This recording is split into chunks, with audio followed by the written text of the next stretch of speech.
ભરૂચમાં સાંકરા રોડ પર હજારોની જનમેદની વચ્ચે રથયાત્રા યોજાઈ। ગાયત્રીનગરમાં તંત્રના પાપે રથયાત્રાનો રૂટ બદલાતા કાદવ કીચડમાંથી રથયાત્રા કાઢવી પડી। ભરૂચના ફુરજા વિસ્તારમાં આવેલા પૌરાણિક જગન્નાથ મંદિર ખાતેથી ભગવાન જગન્નાથજીની રથયાત્રા નીકળી હતી।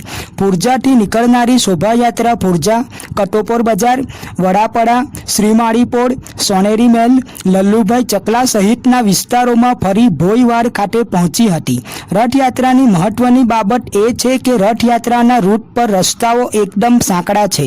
6 મીટર જેટલી પહોળાઈ ધરાવતા સાંકડા રસ્તા પર હજારોની જનમેદની વચ્ચે રથયાત્રા નીકળી હતી। ભરૂચમાં આશ્રય સોસાયટીમાં આવેલા જગન્નાથ મંદિર ખાતેથી ઓરિસ્સાવાસી સમાજ દ્વારા રથયાત્રા કાઢવામાં આવી હતી।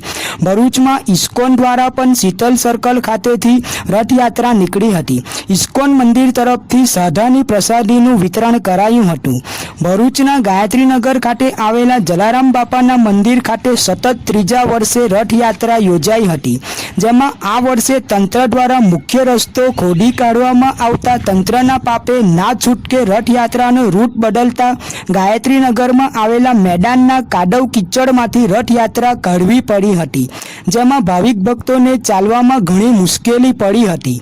જેમાં રથયાત્રા ગાયત્રીનગર અને મુક્તિનગર સોસાયટીમાં ફરી વિવિધ ભક્તોના ઘરે પધરામણી કરી પરત જલારામ મંદિરે ફરી હતી। આ સમગ્ર રથયાત્રામાં મોટી સંખ્યામાં ભાવિક ભક્તોએ જોડાઈને ભગવાન જગન્નાથનું પૂજન અર્ચન, દર્શન, આરતી અને પ્રસાદીનો લાભ લઈને પોતાના જીવનને ધન્ય બનાવ્યું હતું।